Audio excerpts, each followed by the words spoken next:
And welcome viewers to the Daily Space Weather. I'm your host Dan, aka Smash-O-Mash, and the first thing we're looking at here are sunspots. We've seen a reduction in solar activity here for the most part over the past 24 hours. There's your solar intensity gram from SDO. And we've seen at least one significant flare, nearly an M class. We'll get to it. Also a large earthquake at the Philippines to cover. Here you'll see this solar flare. There it is. 131 angstroms is a good wavelength to view those. Right up here in the northwestern limb. Once again, a large flare on the limb, as opposed to in the earthly facing portion of the solar disk. There is a new active region rising down here. It is not a sunspot yet. We'll get to further analysis of that later in the video. So check it out, seismic activity at very high levels here, as we've seen a 7 magnitude quake at the Philippines. It came in just after midnight this morning on July 27th at 43 minutes after 0 hour. So a huge uptick there in overall seismic activity. A bunch of earthquakes showing up at Hawaii there. None of them were large. Several earthquakes there on New Zealand, such as this 5.0, and north of New Zealand around the Kermadec Islands between New Zealand and Tonga, etc. We won't spend too much time on it, but lots of aftershocks there as well at Philippines. So the 7 magnitude earthquake drought ended there. And remember, folks, any earthquake can be a foreshock, so let's hope this 7.0 is not a foreshock of a larger quake. It did occur at the surface. Estimated depth there, 10 kilometers. So there was a 5.0 at the Fiji Islands as well. A 4.6 at Hawaii, one of the largest quakes we've seen there for quite a while.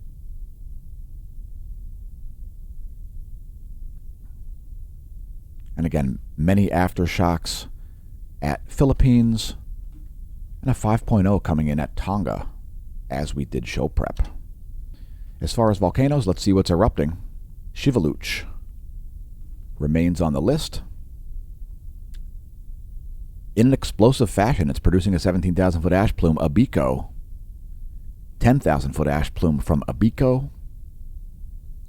Abiko now appearing back on the list.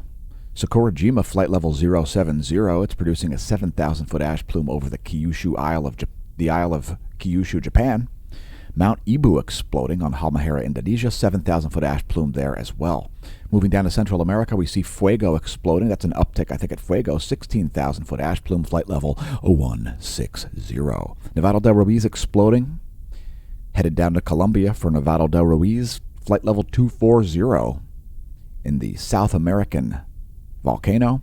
24,000 foot plume of volcanic ash from Nevado del Ruiz, and Sabancaya exploding, flight level 240. It's a 24,000 foot ash plume over Peru.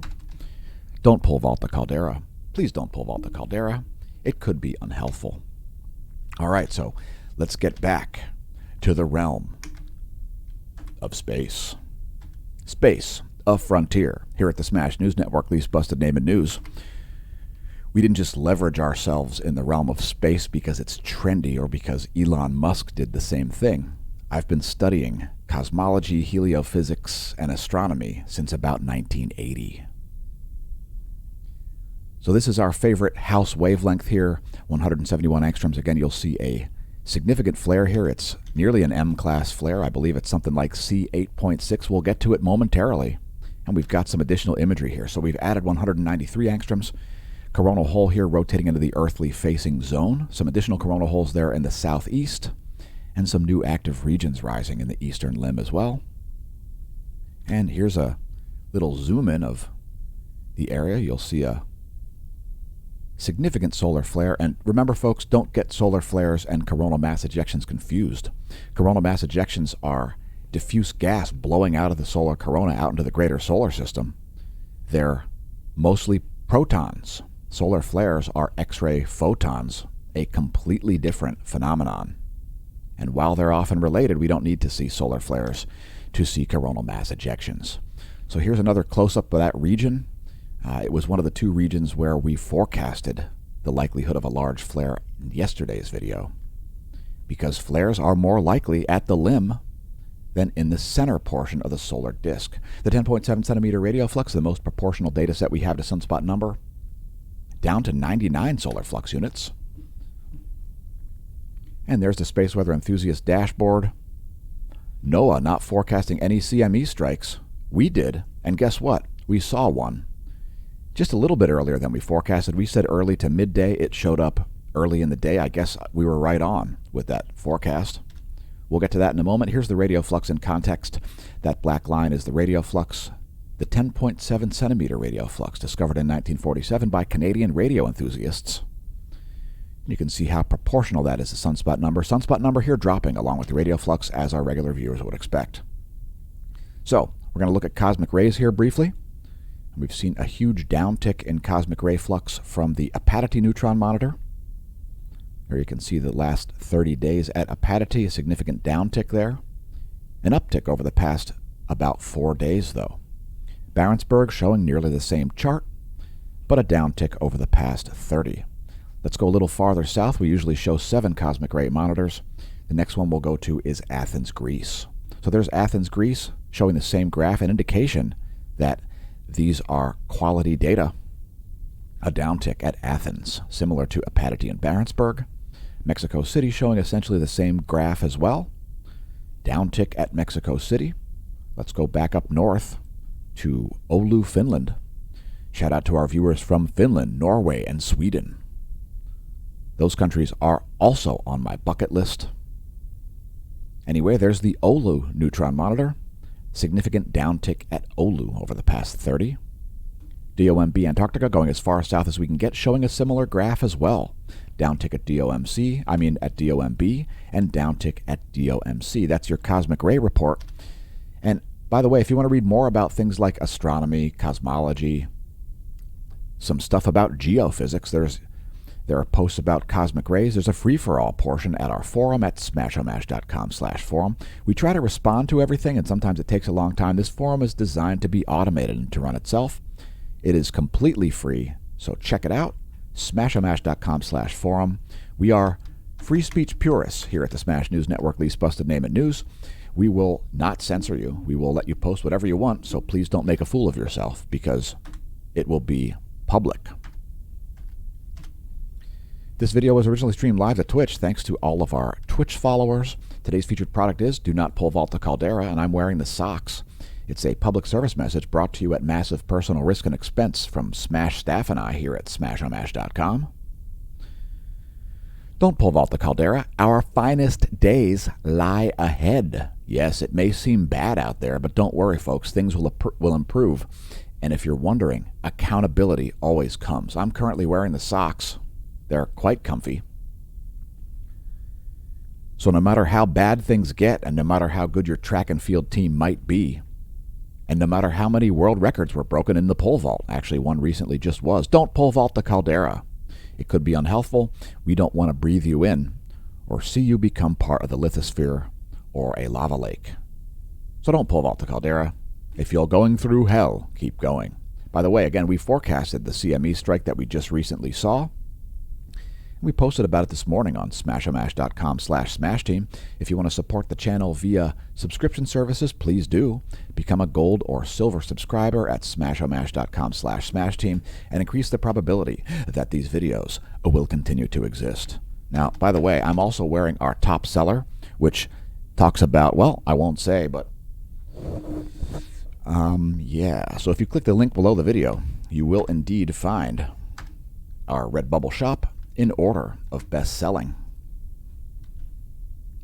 You can find links below this video as well as on smashomash.com. So there's our homepage. Welcome to the Neo Renaissance. And yes, if you're wondering, we are still in the process of composing a paper explaining plausibly the sunspot cycles and the solar polar field reversal cycles. Check out our playlists on YouTube if you haven't. Check out the smashomash.org presents the sun one, perhaps. Or our ownage food and drink. There are videos about driving, riding, and pro tips. The Diamond Anvil Too Hard to Smash, long-term conversations with certain content creators. There are even some music videos over there and some original tracks. Check out our record label also. If you've never seen that, check out Golden Cat Productions. I think there are 5 tracks on YouTube: Gem Cutter, Tilt-A-Whirl, and so on. Golden Cat Productions, the record label of the Smash News Network, least busted name in news. So next we're going to show Geospace Magnetosphere movies. We're hoping they load. We want to show the earthly geospace over the past 4 hours, and we've got that for you. Let's get to it. And we'll bring that back. This is the magnetohydrodynamic pressure around planet Earth for the last 4 hours. Again, we did see a CME strike. It was pretty minor, exactly as forecast. That's the last 4 hours of magnetohydrodynamic pressure. The scale is nanopascals. It's a model based on the space weather modeling framework out to about 12 Earth diameters. It's Earth's magnetic moment from space. Next, Earth's magnetic moment from the ground. We show it daily because it's not available in archival format. So we show it on the channel. And we've been making these space weather videos for over 5 years. Congratulations on realizing the channel exists. It's only the most comprehensive space weather and imagery of the sun you'll find on the entire internet. So that's the last 4 hours of Earth's magnetic moment from the ground, scaled in nanotesla magnetic flux density. And let's move on. Nothing too exciting happening there. So the coronal mass ejection strike only brought us up to a KP of 3, and it has to do with the magnetic field, which moved into positive territory as far as the vertical component. Let's get to it. Here's the real-time solar wind data. We apologize for the load times at Smash News Network, least busted name in news, and we assure you that we have a lightning-fast internet connection. And we're going to need the real-time solar wind to load. In the meantime, there's the GOES magnetometer over the past 3 days. And let me just press refresh. Please bear with me. There's the solar wind. And you can see this little CME strike, basically a glancing blow. It was a little faster than we expected, and it arrived just after midnight here, right around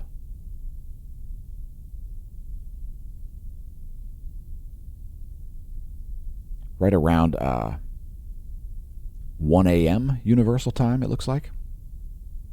It was only a minor uptick in the solar wind density there. The magnetic field was not strongly negative, although now it has moved into rather strong negative territory, but the overall field kind of weak there, so only 6 nanotesla with a BZ, that's the vertical component, of -3. Current conditions are about 7 protons per cubic centimeter, solar wind speed 430 kilometers per second. Here is your GOES magnetometer. Once again, that's the last 3 days measured by the GOES 16 and 17's magnetometers. Next, the heliospheric current sheet. Earth remains in a South Pole current sheet. South Pole current sheet shown here in red. North shown in green on the opposite side of the closest star. The plasma that comes out of the sun is oriented to one pole or the other, one polar field. And here is the line of sight field plot. Solar B field shown in blue, that's the field that goes through the magnet. South Pole shown in red, North Pole shown in green, and the solar polar field reversal process is continuing on. It's called Solar Cycle 25. And here are some coronal holes. That's our next stop on our in-depth analysis of the sun. So some additional coronal holes rotating in here, one just moving past the earthly zone as we make the video. So here's the 193 angstroms wavelength, which is great at showing coronal holes from SDO. And before I continue on here, let me just check the life of the stream, and everything looks A-OK.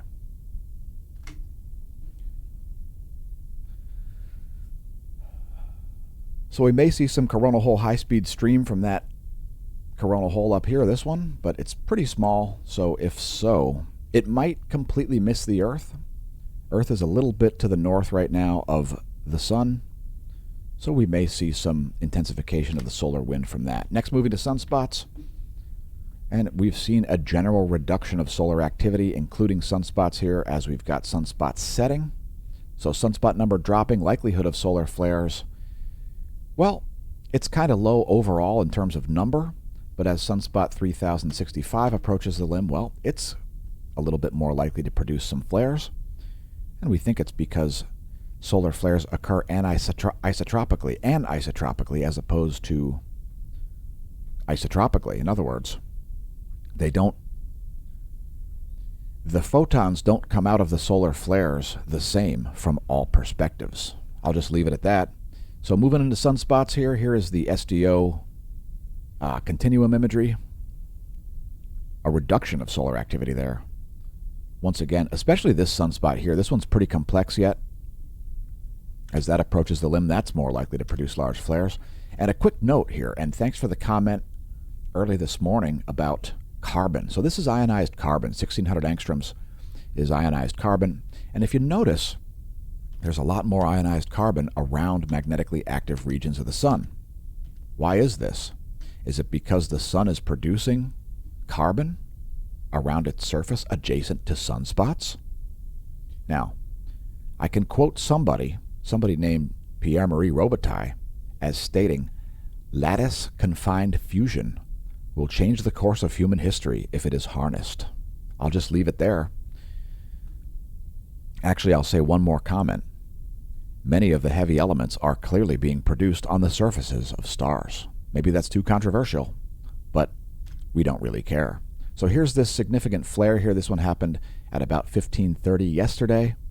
It was about an 8.55 was about the peak flux there. Again, it occurred at 15:30 universal time. So nearly an M-class flare happening there. And here's some imagery of that in 94 angstroms. One of the best wavelengths through which to view it. 94 and 131 angstroms. Take more images from SDO, 10 images per minute instead of only 2. And here's a close-up, an extreme close-up. We'll let that one play through twice.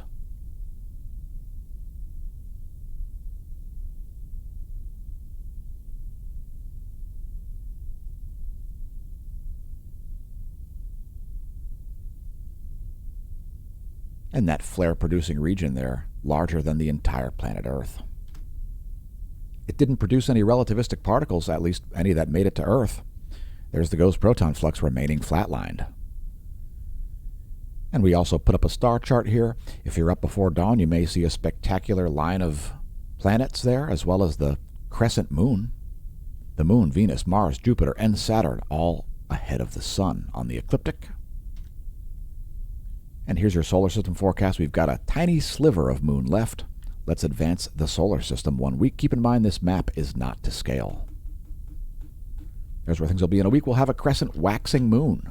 And let's take a look at some coronagraphs. We've got another earthly directed coronal mass ejection. We can expect this one to arrive early in the day on the 30th of July. There you can see it. Actually, that's from yesterday. That's the 26th. And I believe we do have some ejecta headed our way. So that's the 27th. Just 14 frames there. And let's take a look at a more in-depth view here from Stereo A, located at Lagrange 5, and the Soho-Lasco C3, located at Lagrange 1. So if you look here, Earth would be right on this line. Stereo A tells us whether or not a CME, coronal mass ejection, is earthly directed, at least from a north and south perspective. So you can see it is on the Earth line there from a north and south perspective. And then when we look at the Soho-Lasco C3, we see some ejecta on all sides of the obscurement disk. So I do believe there's some additional ejecta. It'll be another minor strike. And we are expecting that early in the day on the 30th of July. So that's the latest on coronal mass ejections. And we used to forecast them, but you know what? If it doesn't make dollars, it doesn't make sense to the channel.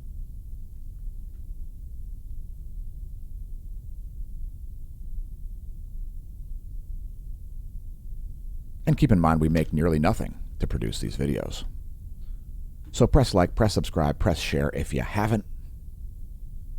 The Smash News Network leaves Busted Name in News cites facts, not propaganda, disinformation, and fear-mongering. So here are the hydrogen alpha images from the El Teide, Spain ground-based solar observatory. And we've still got quite a few large filaments. This one's starting to look very unstable here down in the south. So don't be surprised to see additional coronal mass ejections. Once again, folks, remember, we don't need solar flares or sunspots to see CMEs, coronal mass ejections. Some prominence is happening up here in the northwest as well.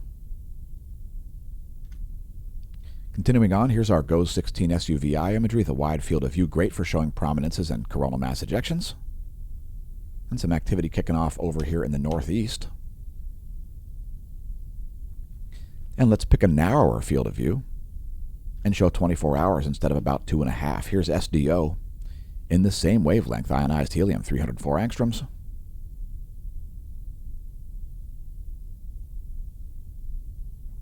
Remember, folks, in the realm of astronomy, we consider all elements more massive than helium to be metals.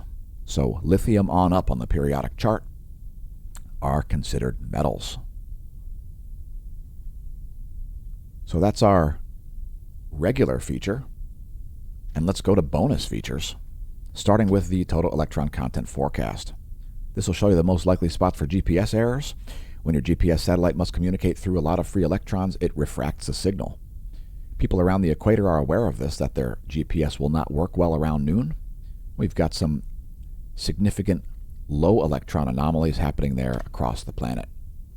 Feel free to pause the video on this image. It shows things like distances to certain portions of the planet and satellites in miles. We'll show the ionosphere also in a moment. We've got some minor charging hazards here on the surfaces of satellites over places like Mexico and moving into the Central Pacific. Here is the GOES electron flux over the past 3 days, and we saw a dip in that along with the minor glancing blow coronal mass ejection strike that we talked about earlier. Here's the NOAA forecast model. NOAA expecting a little downtick there in the electron flux. No arguments from me there. Here's the one-year chart to put it in context from solon.info. This image shows things like penetration of electromagnetic radiation, temperatures of the thermosphere, and molecular concentrations. Here is the F ionosphere layer. As we do daily, we'll show the ionogram and the intensity gram. So this is the vibrational frequency going on up there. This imagery is from the Australian Government Bureau of Meteorology.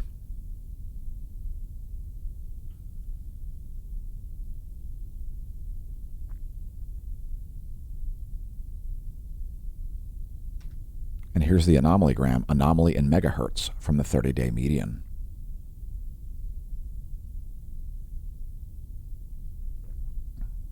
You can see some significant low-frequency anomalies there over places like the Indian Ocean.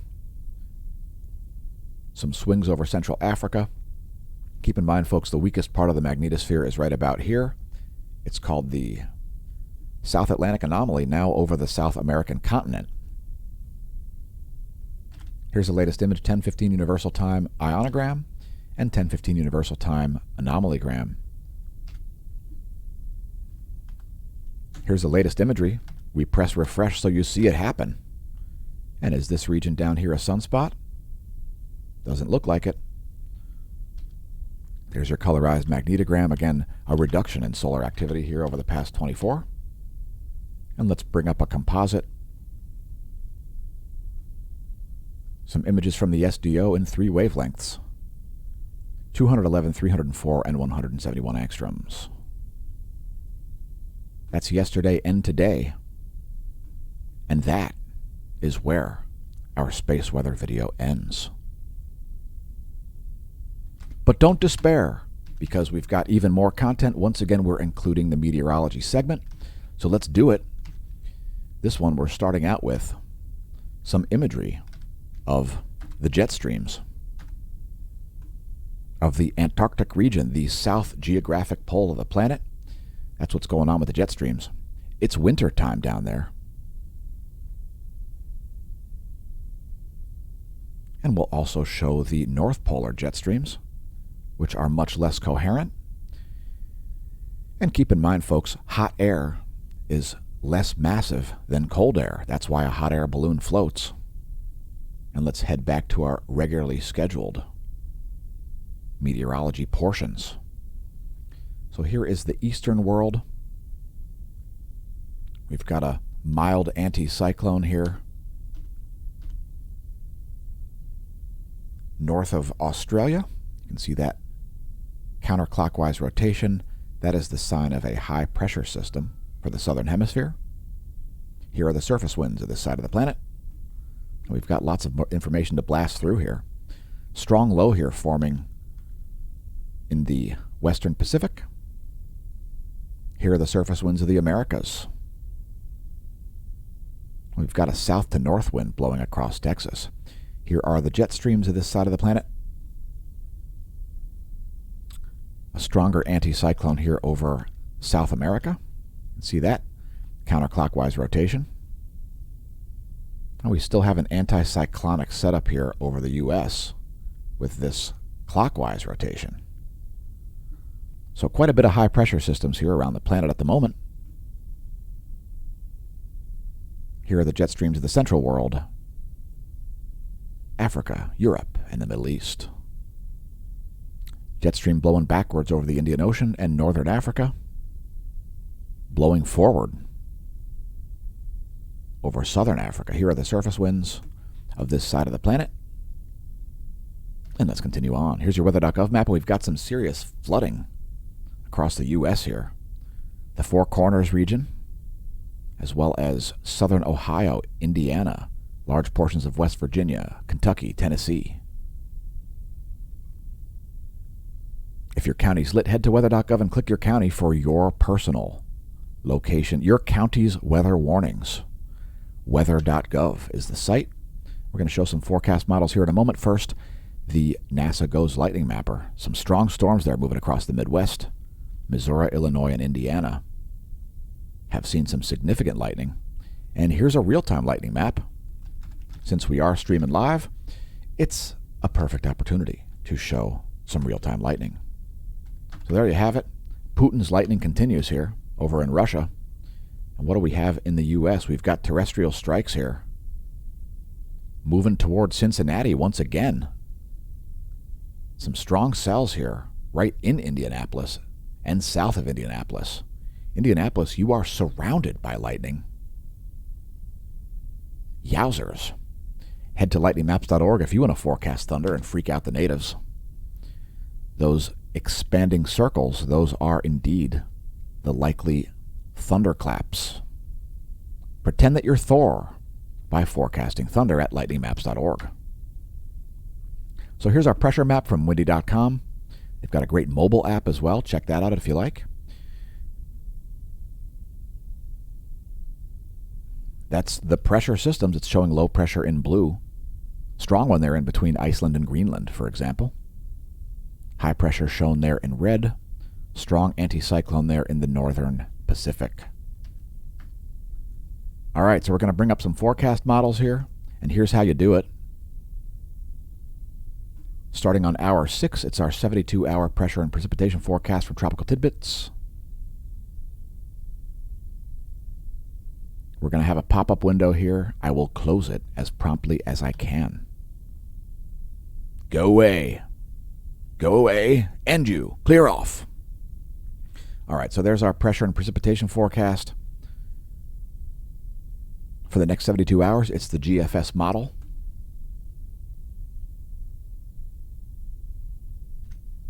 We're also going to show the temperature anomaly forecast. Once again, starting at hour 6, we will show the 72-hour temperature anomaly forecast. Keep in mind, it is the GFS model once again, and it is in degrees Celsius. Some wild swings of temperature happening in large portions of the country there. Maybe it's too controversial to show cold weather temperature anomalies, but there they are. Very hot temperatures there in the Pacific Northwest. I guess that's politically correct. Again, it's the GFS model for temperature anomaly over the next 72 hours. Last but not least, we're going to show the total accumulated precipitation forecast since we've got some significant flood watches.